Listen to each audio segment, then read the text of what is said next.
નમસ્તે વિદ્યાર્થી મિત્રો. આ વિડીયો એ અગાઉના વિડીયોની સિક્વન્સમાં જ છે.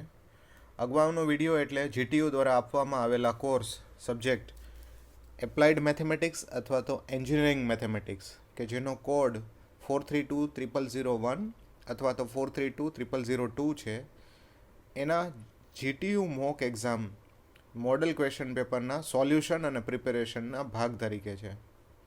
અગાઉનો જે વિડીયો હતો પાર્ટ 1, એમાં આપણે બે ક્વેશ્ચન સમજ્યા હતા, ક્વેશ્ચન નંબર 1 અને ક્વેશ્ચન નંબર 2, અને કઈ રીતે પ્રિપેરેશન કરવી એ પણ આપણે જોયું હતું. એટલે કે તમે કેટલા માર્ક્સ મેળવવા માગો છો, તમારો ટાર્ગેટ શું છે, એના એકોર્ડિંગ તમારે પ્રિપેરેશન કરવાની થાય. અને જો વ્યવસ્થિત સચોટ રીતે એ જ મુજબ પ્રિપેરેશન થાય તો તમે જે ધારેલા માર્ક્સ છે એ મેળવી શકો. રાઈટ. ક્વેશ્ચન નંબર 1 અને 2, ક્વેશ્ચન નંબર 1 જે હતો એ 14 MCQsનો હતો અને એમાં પણ સ્પેસિફાઈડ છે કે આટલા MCQ આ યુનિટમાંથી, આટલા MCQ આ યુનિટમાંથી. રાઈટ. ક્વેશ્ચન નંબર 2 જે છે મોસ્ટલી મેટ્રિક્સ ઉપર ડિપેન્ડન્ટ છે અને એમાં કેટલીક જગ્યાએ ડિફરન્શિયલ ઇક્વેશન એટલે ચેપ્ટર 4નો પણ ક્વેશ્ચન આવી જતો હતો. હવે આપણે સમજવાનું છે ક્વેશ્ચન નંબર 3, 4 એન્ડ 5.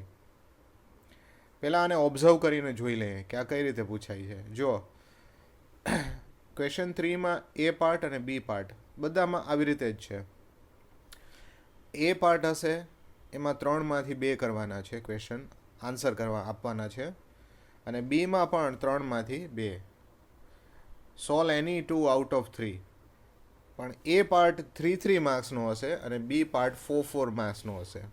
આમ જોતાં બહુ ડિફરન્સ ના રહે, બંનેની લેન્થ વાઇઝ તમે જો ટફનેસ વાઇઝ તો માઇનોર ડિફરન્સ હોય. રાઈટ. હવે જો ક્વેશ્ચન નંબર 3 છે એમાં કે જે બંને એપ્લાઇડ અને એન્જિનિયરિંગ મેથેમેટિક્સ માટે સમાન જ છે, એમાં પહેલો ક્વેશ્ચન છે ડિફરન્શિએશનનો, બીજો ક્વેશ્ચન પણ ડિફરન્શિએશનનો અને ત્રીજો ઇન્ટિગ્રેશનનો છે. એટલે જે લોકો ઇન્ટિગ્રેશન બરાબર ના કરી શક્યા હોય એ અહીંયા તમને ઓપ્શનમાં નીકળી જાય છે, ઓરમાં આવી જાય છે. એવી જ રીતે ક્વેશ્ચન 3B એમાં પણ 3 છે, 3માંથી 2 કરવાના છે. તો પહેલો ક્વેશ્ચન જે છે એ ડિફરન્શિએશન એટલે કે વિકલનનો છે, ચેપ્ટર 2નો, બીજો પણ વિકલનનો છે અને ત્રીજો પણ વિકલન છે. એટલે અહીંયા તો પૂરેપૂરી ફેસિલિટી મળે છે 3માંથી 2 કરવાની. રાઈટ. તો ક્વેશ્ચન નંબર 4 જોઈએ. અહીંયા પણ એ અને બી છે, 3માંથી 2 કરવાના.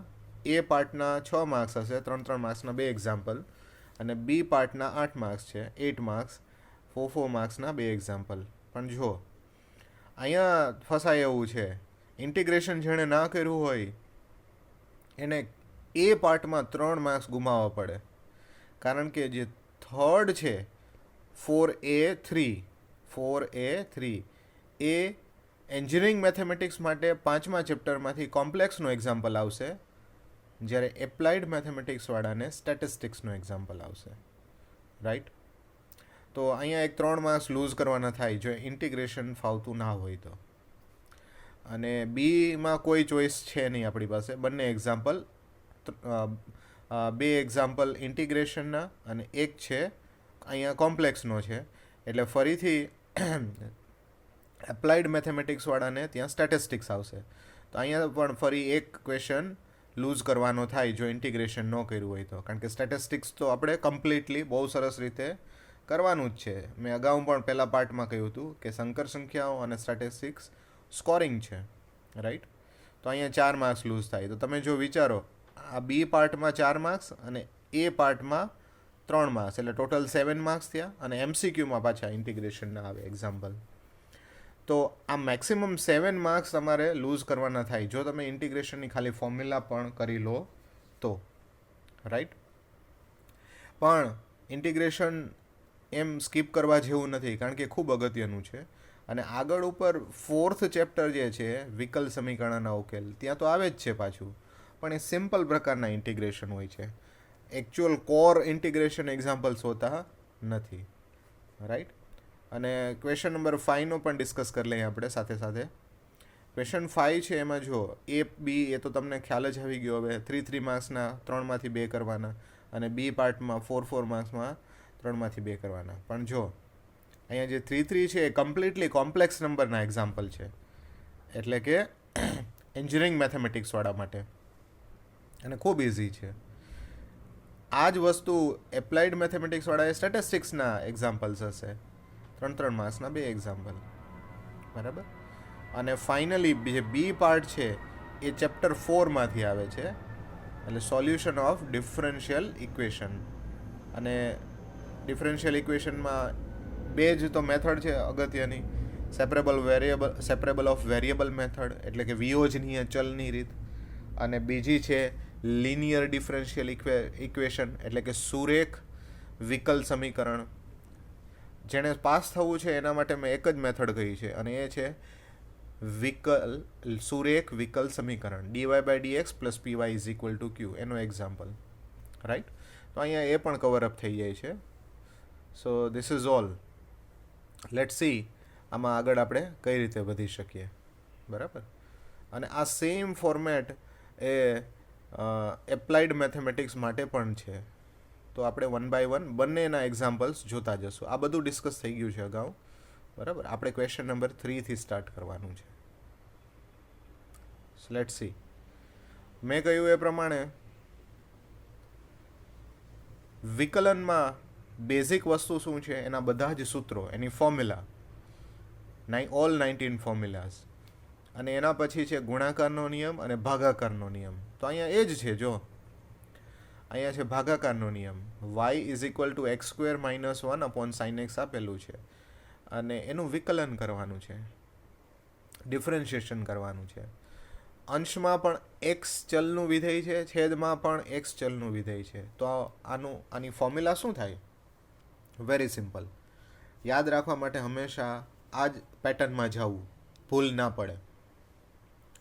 પહેલાંનું વિકલન એટલે કે અંશનું વિકલન, બીજું એમનું એમ એટલે કે છેદ એમનો એમ, માઇનસ બીજાનું વિકલન એટલે કે છેદનું વિકલન, અને અંશ એમનો એમ ઇન્ટુમાં, રાઈટ. કારણ કે ગુણાકારના નિયમમાં પણ આપણે આવું જ કરતા હતા, યુ ઇન્ટુ વી, યુનું વિકલન v as it is plus વીનું derivative u as it is, બરાબર. એટલે બંનેમાં સેમ રહે એટલા માટે. ભાગાકારમાં વચ્ચે માઇનસ રહેશે એટલું ખાસ યાદ રાખવું, અને છેદમાં છેદનો વર્ગ, બીજાનો વર્ગ, રાઈટ. હવે x² - 1નું ડેરિવેટિવ કરીએ આપણે, તો એ થાય 2x, અને 1નું થઈ જાય 0. sin x તો એમને એમ જ રહેશે, અને બ્રેકેટમાં રાખવાનો, માઇનસના માઇનસ. હવે sin x નું ડેરિવેટિવ એ છે cos x, ફોર્મ્યુલા પ્રમાણે, અને x² - 1 એમનું એમ, રાઈટ. x² નું ડેરિવેટિવ જે 2x થયું એ ઘાતના નિયમ પ્રમાણે છે. x⁻n હોય તેનું ડેરિવેટિવ શું થાય? n into x⁻n - 1. x⁵ હોય તો એનું ડેરિવેટિવ શું થાય? 5 ઇન્ટુ x⁴, રાઈટ. બસ આપણું કામ થઈ ગયું. This is the answer. પણ આને થોડુંક વ્યવસ્થિત આપણે લખવું હોય તો સિસ્ટમેટિક લખીએ. એટલે 2x into sin x minus x² - 1, આને પહેલાં લખી નાખ્યું, એટલે એવું ના લાગે કે આ કોસનો એંગલ છે. એટલે x² - 1 ઇન્ટુ cos x અને છેદમાં sin² x.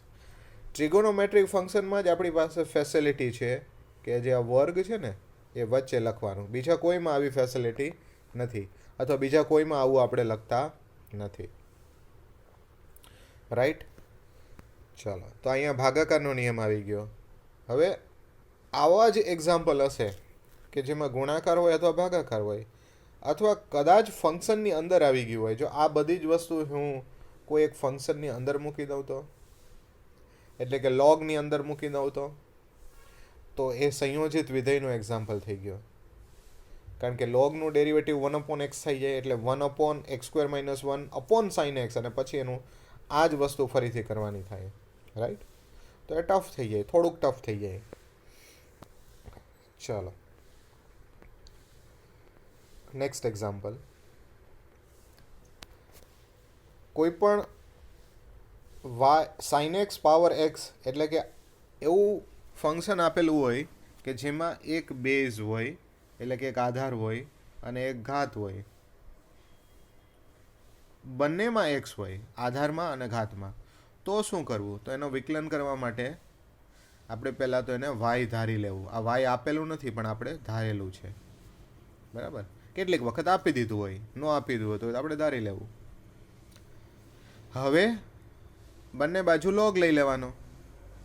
જ્યારે પણ ઘાતમાં ચલ દેખાય, એક્સ દેખાય, એટલે લોગ વાળી જ મેથડ થશે.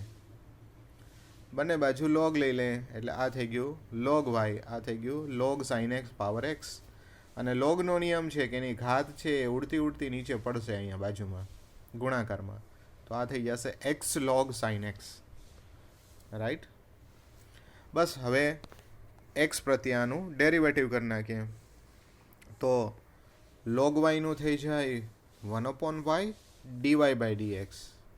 અને અહીંયા જે છે એ મલ્ટિપ્લિકેશન રૂલ આવશે, ગુણાકારનો નિયમ આવશે. જો ગુણાકારના નિયમ પ્રમાણે પહેલાંનું વિકલન બીજું એમનું એમ, પ્લસ બીજાનું વિકલન પહેલું એમનું એમ. અને આ વાય જે અહીંયા હતો ને છેદમાં 1/, એ આ બાજુ આવે તો મલ્ટિપ્લિકેશનમાં આવી જાય.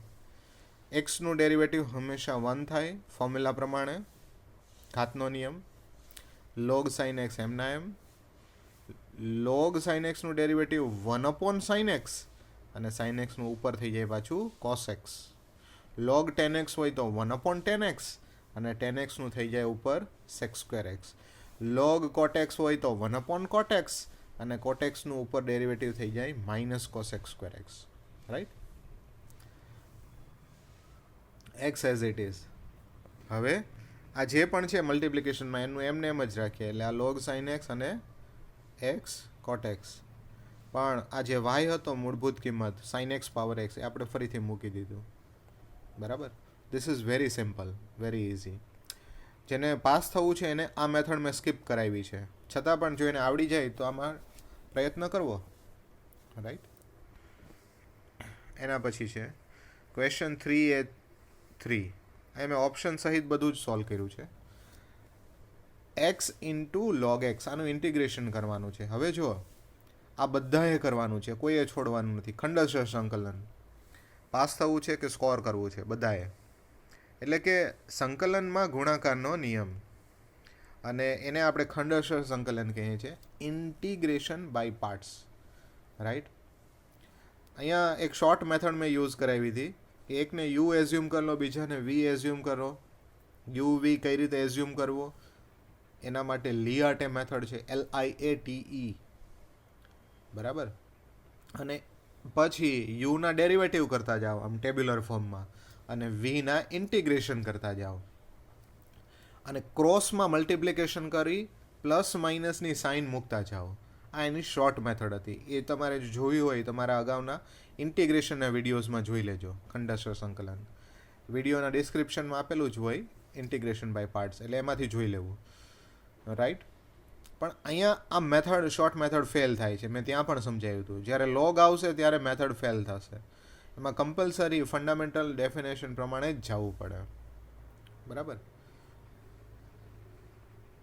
LIATE. LATE લેટ તો આપણને ખબર છે, મોડા આવ્યા હોય, પણ હું મોડો આવ્યો હોઉં તો આઈ લેટ ઓર LIATE, આઈ વચ્ચે આવી જાય છે. LIATE. L for log, I for inverse, A for arithmetic, T for trigonometry, E for exponential. તો આ x ક્યાં ફોલો થાય છે? x છે એરિથમેટિકમાં ફોલ થાય છે. અને log ક્યાં ફોલ થાય છે? એ તો સૌથી પહેલાં Lમાં જ આવી જાય છે. એટલે u આપણો ફિક્સ થઈ ગયો log x, અને v છે આપણો x. આ જ ક્રમ જળવાવો જોઈએ. જો તમે આડાવડું કરી નાખો, u ને x લઈ લો અને v ને log x લઈ લો તો ખોટું પડે, આન્સર ના મળે. હવે આ એની ફંડામેન્ટલ ડેફિનેશન છે. શું છે? યુ એમનું એમ, વીનું ઇન્ટિગ્રેશન, માઇનસ યુનું ડેરિવેટિવ, વીનું ઇન્ટિગ્રેશન, અને એનું જે મલ્ટિપ્લિકેશન છે એનું મોટું ઇન્ટિગ્રેશન, એના મલ્ટિપ્લિકેશનનું ઇન્ટિગ્રેશન, રાઈટ. આ યાદ રાખી લેવી. તો હવે જો log x એમનો એમ રહ્યો, વીનું ઇન્ટિગ્રેશન થશે, વી છે એક્સ એટલે એનું ઇન્ટિગ્રેશન થયું ઘાતના નિયમ પ્રમાણે. એક ઘાત વધી જાય અને એટલે જ પાછી છેદમાં x²/2. યુ એટલે log xનું વિકલન 1/x, વી એટલે કે આ જે ઇન્ટિગ્રેશન કર્યું એ ફરીથી અહીંયા અંદર મૂકવાનું થાય, એટલે કે એક્સ સ્ક્વેર બાય 2, અને એના મલ્ટિપ્લિકેશનનું પાછું આપણે ઇન્ટિગ્રેશન કરવાનું થાય. એમાં એક્સ એક્સ કેન્સલ થઈ જાય છે એટલે એક્સ બાય 2 જ બચે છે. આ તો એમને એમ જ રહેશે, અને એક્સનું ઇન્ટિગ્રેશન થઈ જાય એક્સ સ્ક્વેર બાય 2. તો 2 શું કોન્સ્ટન્ટ છે 1/2, એ તો એમને એમ જ રહે, right. It will be as it is. તો ફાઇનલી આવું કંઈક આપણને આન્સર મળશે. બરાબર. This is very important. બે વિધેયનો ગુણાકાર હોય અને ઇન્ટિગ્રેશન કરવાનું હોય, ખંડશ સંકલન, એ ખૂબ અગત્યનું છે અને મોસ્ટલી એક્ઝામમાં હોય જ છે, રાઈટ. ચલો હવે બી પાર્ટમાં 3b 3b1 y is equal to log of sin x. હવે આનો યુઝ કરી અને આ સાબિત કરવાનું છે. સાબિત શું કરવાનું? This is equal to something. એટલે આપણે જે ઇઝ ઇક્વલ ટુ સમથિંગ છે એમાં કિંમતો મૂકવાની છે. તો જો પહેલી કિંમત શું છે? Second derivative. એટલે એકવાર ડેરિવેટિવ, ફરીથી ડેરિવેટિવ. કોનું? વાયનું. d2y/dx². અને અહીંયા શું છે? પહેલી જ વખત ડેરિવેટિવ, પછી એનો સ્ક્વેર, એટલે d/dx of this and its square +1. બરાબર. તો d/dx ઓફ log sin x. log sin x is 1/sin x, અને sin x નું cos x હમણાં જ જોયું. અને અહીંયા પણ સેમ એ જ વસ્તુ મૂકી છે, પણ આનું ફરીથી ડેરિવેટિવ કરવાનું છે કારણ કે સેકન્ડ ડેરિવેટિવ છે, d2y/dx² છે. બરાબર. તો cos x upon sin x એ થઈ જાય cot x, અને cot x નું ડેરિવેટિવ શું થાય? -cos x²x. એટલે અહીંયા ડાયરેક્ટલી મેં ફોર્મ્યુલા યુઝ કરી છે, -cos x²x. અને અહીંયા તો cot x જ છે, એનો સ્ક્વેર કરવાનો છે, એટલે cot x the whole square +1. હવે જો આ બંને ભેગા થઈને એક ફોર્મ્યુલા બનાવે છે, 1 + cot²x ઇઝ cos x²x. બરાબર. તો આ -cos x²x અને આ +cos x²x બંને એકબીજાને કેન્સલ કરે છે, આન્સર 0 મળે છે, જે આપણે સાબિત કરવાનું હતું. બરાબર. ક્વેશ્ચન પેપરમાં અગાઉ ક્વેશ્ચન આવો જ હતો કે જો y આપેલો હોય તો ધીસ ઇઝ ઇક્વલ ટુ 0 એવું સાબિત કરો. So it is proved. અને આમ પણ સાબિત કરવાના એક્ઝામ્પલમાં તો બધા ખૂબ હોશિયાર છે, ઇન્ટેલિજન્ટ છે, સાબિત કરી જ દે છે. કોઈક જ એવા સુપર ઇન્ટેલિજન્ટ હોય જે ધરાર કહે કે ના મારે સાબિત થતું જ નથી, રાઈટ. ક્વેશ્ચન 3b2 આ પણ મેં કહ્યું હતું દરેક માટે ખૂબ અગત્યનું છે. એપ્લિકેશન ઓફ ડિફરન્શિએશન, વેગ પ્રવેગ. ગતિનું સમીકરણ આપેલું છે અને ક્વેશ્ચન એવો છે કે બે જુદા જુદા સમયે એનો વેગ અને પ્રવેગ શોધવાનો છે. હવે ગતિનું સમીકરણ શું છે? s is equal to t³ - 3t. t બરાબર 2 સમયે વેગ શોધવાનો છે અને t બરાબર 3 સમયે પ્રવેગ શોધવાનો છે. ખૂબ સિમ્પલ, વેરી સિમ્પલ. આનાથી સેલો એક્ઝામ્પલ આખા કોર્સમાં ક્યાંય નહીં મળે. ds/dt પહેલું વિકલન કરીએ. t³ નું ડેરિવેટિવ થાય 3t², અને -3t નું થાય -3, કારણ કે t નું 1 થાય. જેમ x નું x પ્રત્યે 1 થાય, y નું y પ્રત્યે 1 થાય, z નું z પ્રત્યે 1 થાય, એમ t નું t પ્રત્યે 1 થાય, રાઈટ. એટલે આ વેગ મળી ગયો. હવે બીજું વિકલન કરીએ, 3m અને t², એટલે ઘાતનો નિયમ. t² નું થાય ઘાત આગળ એક ઘાત ઓછી, એટલે 2t. 2 × t⁻1 એટલે 2t. સો 3 × 2t, અને 3 છે એ તો કોન્સ્ટન્ટ છે એટલે 0 થઈ જાય, એટલે આ થઈ ગયું 60. તો વેગ પણ મળી ગયો અને પ્રવેગ પણ મળી ગયો, આપણું કામ પતી ગયું. બસ એમાં કિંમતો જ મૂકવાની છે. તો જો પહેલો આન્સર મળશે કે t બરાબર 2 સમયે, અહીંયા સેકન્ડ છે કલાક છે આપણને ખબર નથી, વેગ કેટલો? તો એમાં 2 મૂકી દઈએ વેગના ફોર્મ્યુલામાં, 3t² - 3 માં. t ની જગ્યાએ કેટલા મૂક્યા? 2 મૂક્યા, એટલે 12 - 3, દેટ્સ વાય ઇટ ઇઝ 9. અને પ્રવેગ t બરાબર 3 સમયે પ્રવેગ, એટલે કે એસિલરેશન, એટલે કે સેકન્ડ ડેરિવેટિવમાં જે 60 હતું ને મળ્યું હતું હમણાં, એમાં t બરાબર 3 મૂકીએ, એટલે 18. આ એનો જવાબ. આવા પ્રકારના એક્ઝામ્પલમાં ઘણી વખત એવું પણ પૂછે છે કે કોણ ક્યારે પોતાની દિશા બદલશે, અહીંયા નથી પૂછ્યું, પણ એવું પૂછે કે when the particle will change its direction, તો એના માટે એક વસ્તુ યાદ રાખવાની, વેગ બરાબર 0 લઈ લેવાનું. જે પહેલું ડેરિવેટિવ છે ફર્સ્ટ ડેરિવેટિવ એટલે કે ds બાય dt એને 0 લઈ લેવાનું અને એ સમીકરણને ઉકેલવાનું. એમાંથી જે ટીની કિંમત મળે એ સમયે વેગ કેવો હશે, એ સમયે કણ પોતાની દિશા બદલશે. The particle will change its direction, turn લઈ લેશે કોઈ પણ સાઈડ. રાઈટ, ચાલો, this is it. Question 3b3 આ મેક્સિમમ અને મિનિમમનો એક્ઝામ્પલ છે વિકલન માટેનો. આ પાસ થવું છે એના માટે અમે સ્કીપ કરાવ્યું છે. F of x is equal to x plus 1 upon x, કારણ કે આમાં થોડાક સ્ટેપ્સ એના યાદ રાખવા પડે એવા છે. 3 વસ્તુ અગત્યની છે. એફ એક્સ આપેલો હોય તો એમાંથી એફ ડેશ એક્સ શોધો, એફ ડેક્સ આપેલું હોય એમાંથી એફ ડબલ ડેશ એક્સ શોધો, અને એફ ડબલ ડેશ આવી જાય એમાંથી ફરીથી પાછા એફ એક્સ સુધી પહોંચી જાઓ. આમ સાયક્લિક વેમાં છે. હવે જો એફ ડેશ એક્સ એટલે કે પહેલું ડેરિવેટિવ કરો એને 0 લઈ લેવાનું છે અને ઉકેલવાનું, એક્સ મેળવવાનો. એ એક્સને ક્યાં મૂકવાનો, બીજા ડેરિવેટિવમાં એફ ડબલ ડેશ એક્સમાં. બીજામાં મળી જાય પછી એની કિંમત નક્કી કરો કે પોઝિટિવ છે કે નેગેટિવ. જો એ પોઝિટિવ હશે તો ન્યૂનતમ કિંમત અને નેગેટિવ હશે તો મહત્તમ કિંમત. ઉલટું છે, આઈ રિપીટ, પોઝિટિવ હશે તો ન્યૂનતમ એટલે કે મિનિમમ વેલ્યુ અને નેગેટિવ હશે તો મહત્તમ એટલે કે મેક્સિમમ વેલ્યુ મળશે.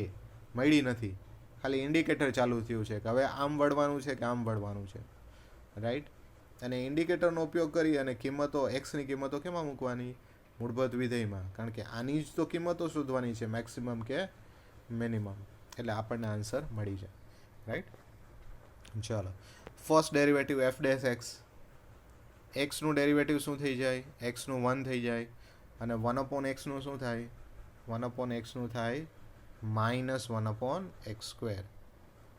રાઈટ, તો અહીંયા આપેલું જ છે, સમજાવ્યું જ છે, 1 - 1 અપોન એક્સ સ્ક્વેર, અને 1 - x રેઝ ટુ -2 પણ લખી શકાય. હવે બીજું ડેરિવેટિવ, સેકન્ડ ડેરિવેટિવ શોધી લઈએ ભેગું ભેગું.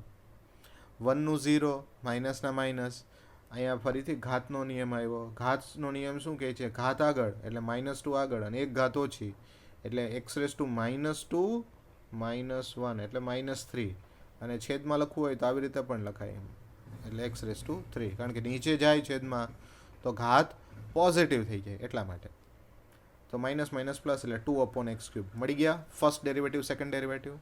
સ્ટેપ 1, પહેલું ડેરિવેટિવ 0 લઈ લ્યો, એટલે આ આપણું પહેલું ડેરિવેટિવ છે એને 0 લઈ લીધું, એનો ક્રોસ મલ્ટિપ્લિકેશન કર્યો, x square -1 upon x square is equal to 0, એટલે કે x square -1 is equal to 0, એટલે કે x square is equal to 1, એટલે કે એક્સ ઇઝ ઇક્વલ ટુ ±1.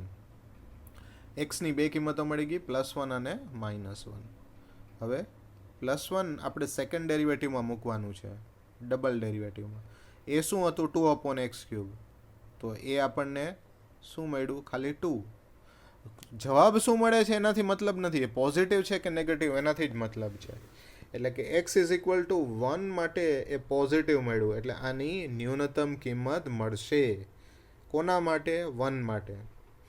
હવે x ઇઝ ઇક્વલ ટુ -1 મૂકીએ તો 2 અપોન -1 ક્યુબ એટલે નીચે -1 આવ્યો એટલે એઝ એ હોલ એ -2 થશે, અને નેગેટિવ કિંમત મળી, અને નેગેટિવ મળી એટલે આની મહત્તમ કિંમત મળશે, હજી મળી નથી, હવે મેળવી લઈએ. કેવી રીતે મળે, તો જે 1 માટે ન્યૂનતમ મળતી હતી એ મૂળભૂત વિધેયમાં મૂકી દો, એટલે કે આપેલા એફમાં. એફ ઓફ એક્સ શું હતું, 1 + 1 અપોન એક્સ, એટલે કે આ થઈ ગયું 1 + 1 અપોન 1, સો 1 + 1 ઇઝ 2, આ એની ન્યૂનતમ કિંમત થઈ. And similarly x is equal to -1 મૂકીએ તો એફમાં એક્સની જગ્યાએ -1 એટલે -1 અપોન 1 અપોન -1, -1 -2, તો આ એની મહત્તમ કિંમત મળી ગઈ. અહીંયા કન્ફ્યુઝ ના થવું કે ન્યૂનતમ કિંમત પોઝિટિવ છે અને મહત્તમ કિંમત નેગેટિવ છે, બરાબર. So this is the way we can solve.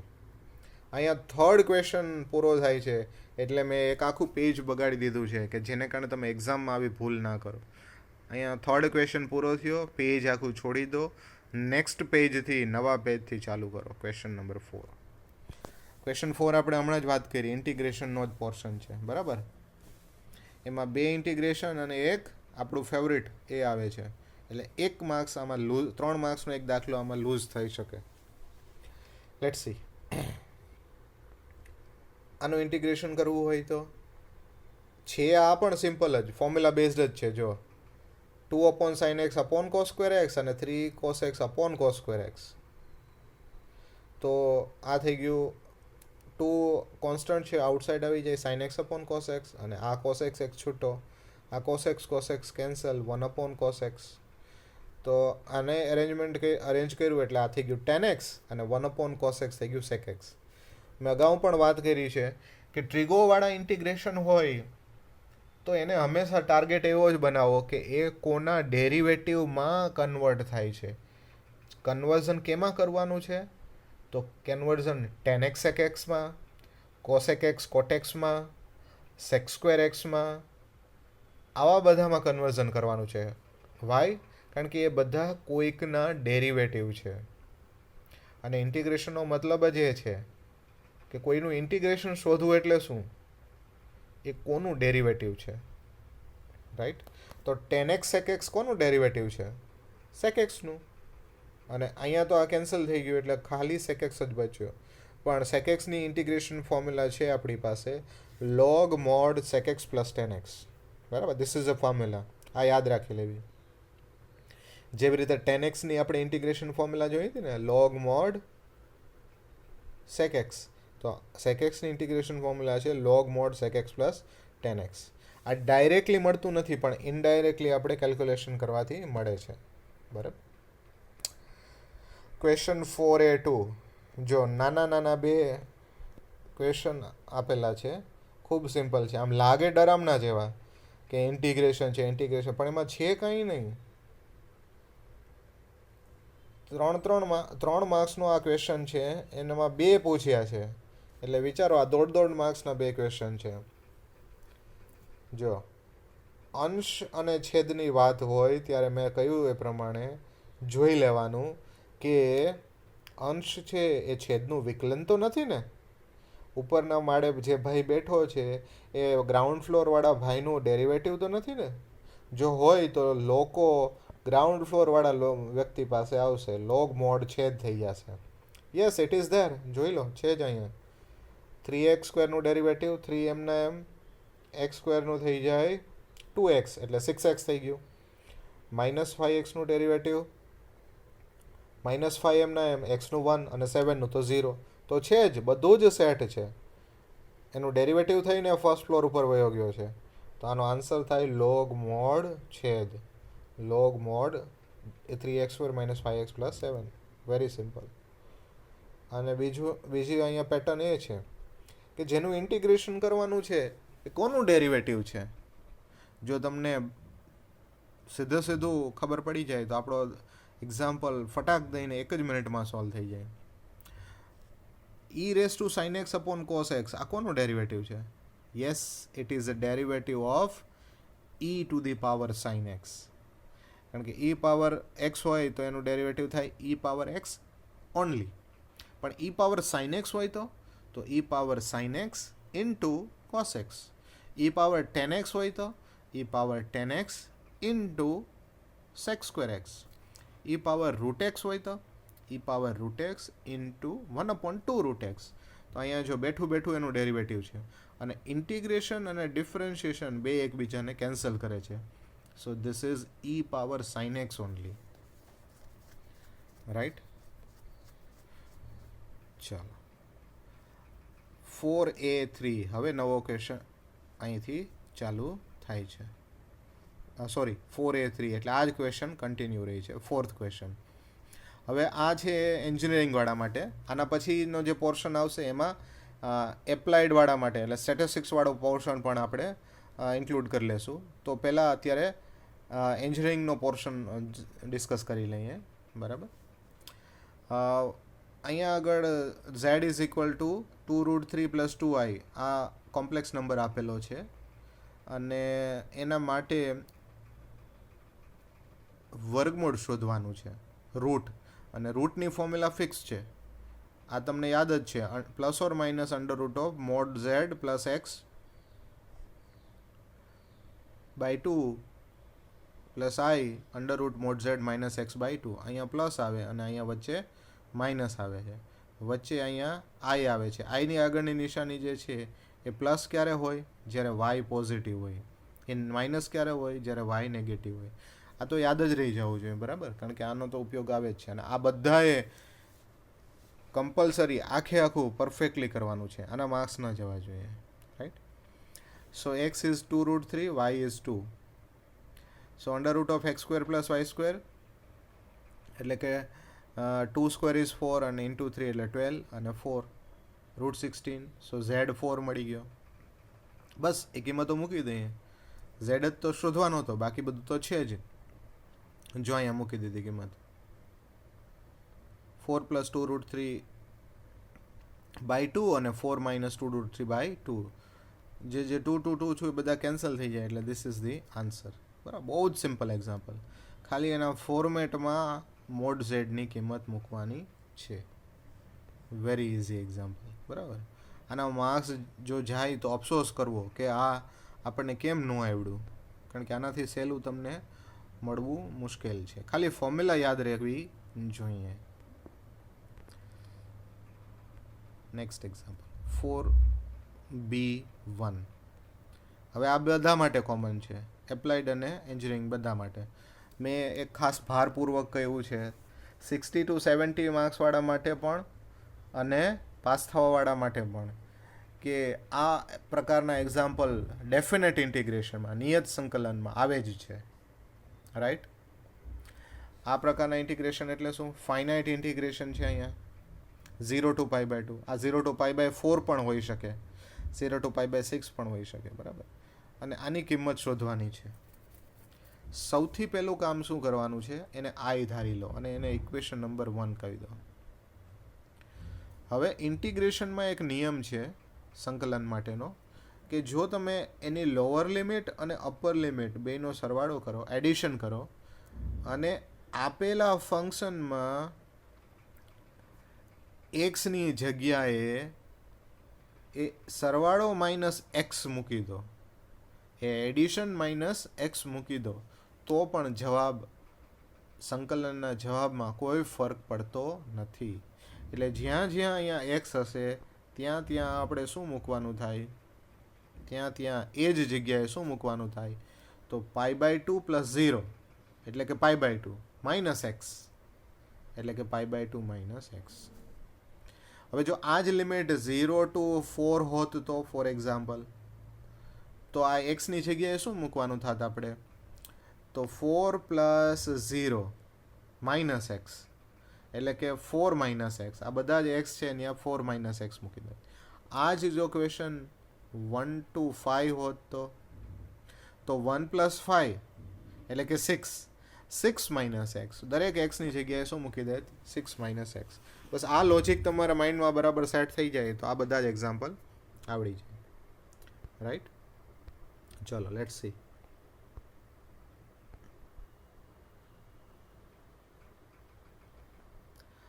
અહીંયા આગળ પાઈ બાય 2 માઇનસ એક્સ કરી દીધું, પણ આપણે ફર્સ્ટ સેમેસ્ટરમાં જોઈ ગયા છીએ કે sine of pi by 2 minus x શું થાય?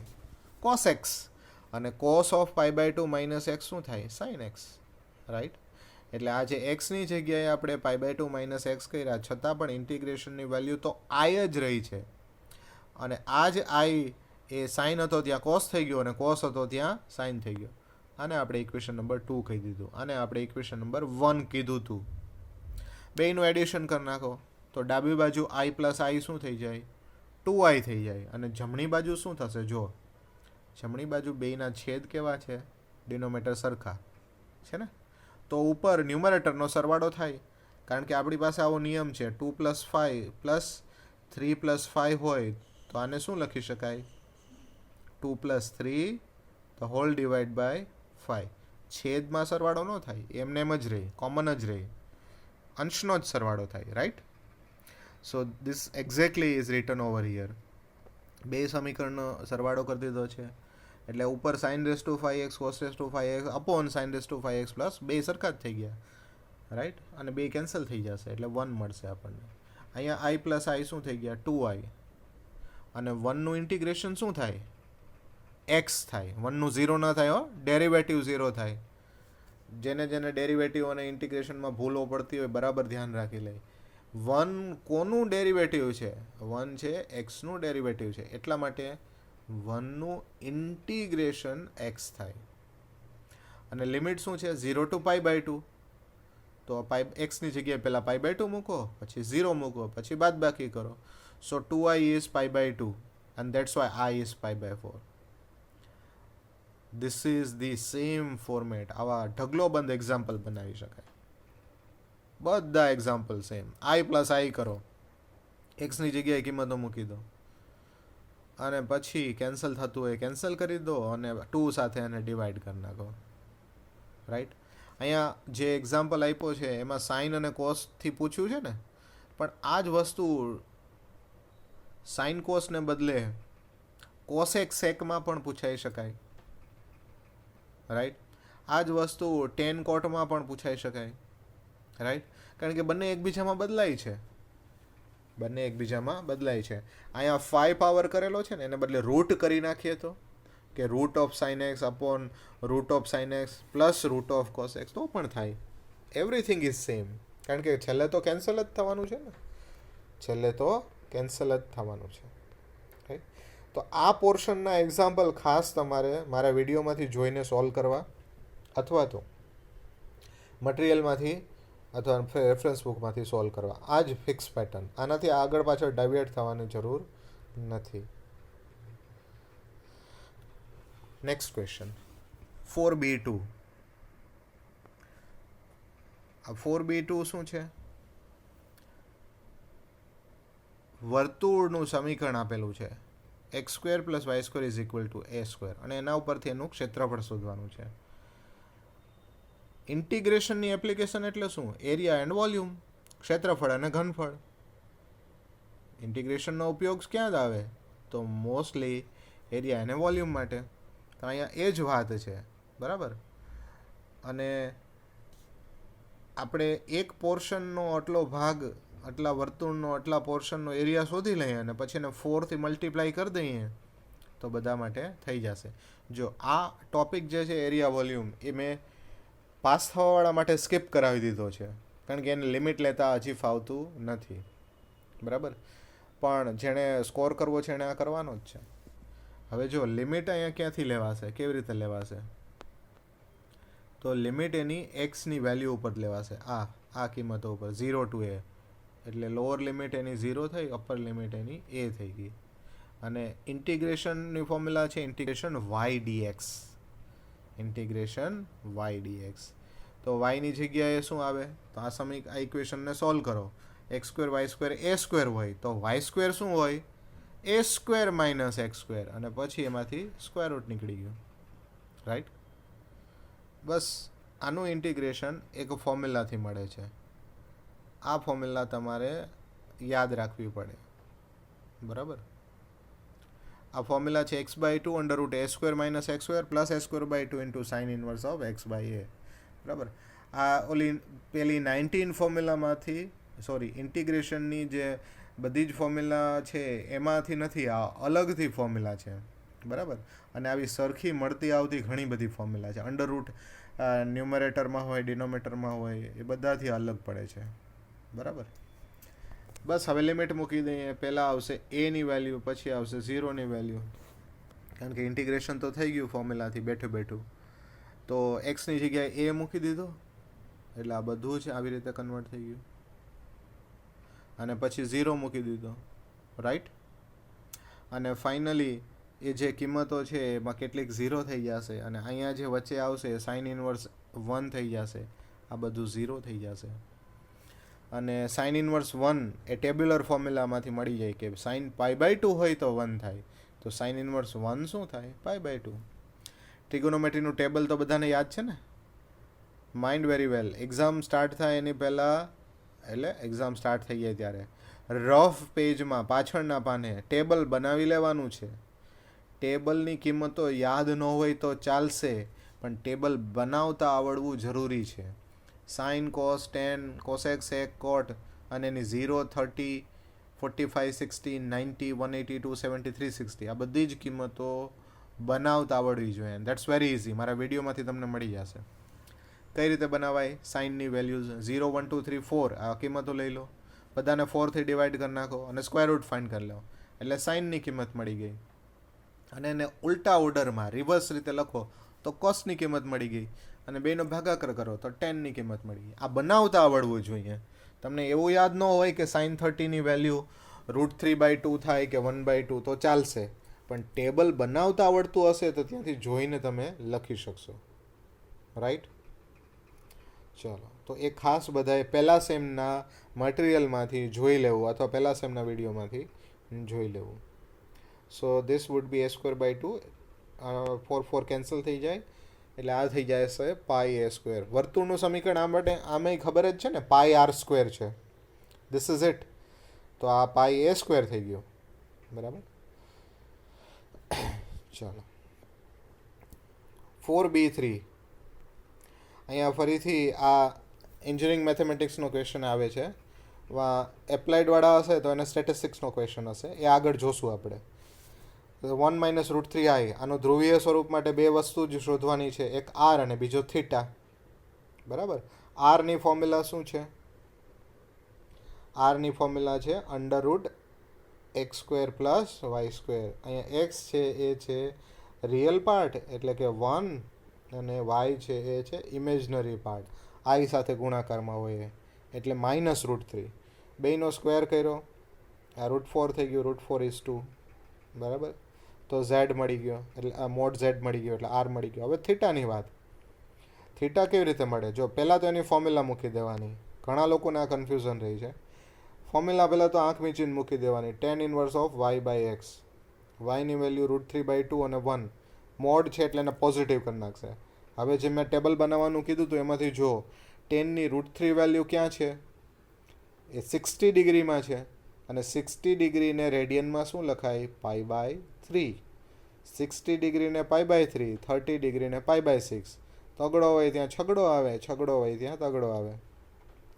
45 ડિગ્રીને π/4, ચોગડો હોય ત્યાં ચોગડો જ આવે. રાઈટ? હવે આ π/3 તો મળી ગયું, પણ આની પ્રિન્સિપલ આર્ગ્યુમેન્ટ નથી મળ્યું, મુખ્ય કોણાંક નથી મળ્યો. તો એના માટે એ નક્કી કરશે કે કયા ક્વોડ્રન્ટમાં છે. જો એક્સ ક્યાં છે? એક્સ પોઝિટિવ છે, અને વાય શું છે? નેગેટિવ છે. તો એવું કયું છે કે એક્સ પોઝિટિવ હોય ને વાય નેગેટિવ હોય? એક્સ અક્ષ જેની પોઝિટિવ હોય, વાય અક્ષ નેગેટિવ હોય, કયું ક્વોડ્રન્ટ થાય? Yes, it is the 4th quadrant, ચોથું ચરણ. આ તો બધાને સમજાય છે ને? 4th ક્વોડ્રન્ટ, જેમાં એક્સ પોઝિટિવ હોય, વાય નેગેટિવ હોય, અને ત્યાં આપણો એંગલ માઇનસ લેવાનો છે. જો અહીંયા મેં ઇન્ડિકેટ કરીને જ કહ્યું છે. 4thમાં આવે તો એને -θ કરી નાખવાનું, 3rdમાં આવે તો એને માઇનસ ઓફ પાઈ -θ લઈ લેવાનું, 1stમાં આવે તો એઝ ઇટ ઇઝ રાખવાનું, 2ndમાં આવે તો એને પાઈ -θ લેવાનું. બરાબર. વાય, કારણ કે આ ફિક્સ પેટર્ન છે. 0 to 10 છે એ 0 to π/2 જ જાય, અને પછી 0 to -π જાય. આ રીતે જ મૂવ કરે છે. ડિટેલ્સમાં ન જવું હોય તો આ તમારે યાદ રાખી લેવાનું. જે પણ ફોર્મ્યુલાથી થીટા મળે છે અહીંયા tan inverse y/x થી, એને આમાં મૂકી દેવું, એના ચરણમાં મૂકી દેવું, એટલે આપણને મુખ્ય કોણાંક મળી જાય. સો થીટા ઇઝ -π/3, કારણ કે -θ લેવાનો છે ને, તો આ π/3 શું થઈ ગયું? -π/3. બસ આપણું કામ થઈ ગયું. આ જે ફિક્સ્ડ ફોર્મેટ છે એનું પોલર ફોર્મ એટલે કે ધ્રુવીય સ્વરૂપ, એમાં મૂકી દો. cos of -π/3 plus i sin of -π/3, અને r તો 2 મળ્યો તો એ આગળ લઈ લો. રાઈટ? ચાલો, નવો પ્રશ્ન હંમેશા નવા પેજથી. બરાબર. Last question number 5. બરાબર. તો ક્વેશ્ચન નંબર 5 અહીંયા બે પાર્ટ છે. પાર્ટ 1 છે એ ક્વેશ્ચન નંબર 5માં એ એક હશે એન્જિનિયરિંગ મેથેમેટિક્સ માટે અને એક હશે એપ્લાઇડ મેથેમેટિક્સ. એ બંને માટે આપણે ડિસ્કસ કરશું, પણ આ વિડીયો અહીંયા સુધી આપણે આવીને પોઝ કરીએ. હવે આમાંથી આપણને શું ઘણું બધું શીખવા મળ્યું કે તમારે પહેલું અને પાંચમું ચેપ્ટર તો પરફેક્ટ કરવાનું છે, એમાંથી તો તમારા માર્ક્સ જાય તો એ ચાલે જ નહીં, બરાબર. પછી ઇમ્પોર્ટન્ટ વસ્તુઓ એમાંથી કવરઅપ કરવાની છે વિકલન અને સંકલનમાંથી, બરાબર. તો આ ખાસ ધ્યાન રાખો અને એના પ્રમાણે એક્ઝામ્પલ પ્રિપેર કરો. આટલું સ્માર્ટ વર્ક કરવાથી તમને પાસ થવાવાળાને પાસ થવાનો વાંધો ન આવે અને સ્કોર કરવાવાળાને બહુ પ્રોબ્લેમ થાય નહીં, રાઈટ. પણ this is not the limit, આનાથી પણ આગળ વધવાનું છે. જો આટલું થઈ જાય તો વધારે કરવાનું જ છે, મૂકી નથી દેવાનું કે આ વિડીયોમાં કહ્યું છે એટલે તેટલું થઈ ગયું, બસ આપણું કામ પૂરું, બરાબર. આટલું પરફેક્ટ કરો તો તમે ધારેલો સ્કોર તમે મેળવી શકો. તો આના પછીના વિડીયોમાં આપણે ક્વેશ્ચન નંબર 5 ડિસ્કસ કરશું, રાઈટ. Thank you all.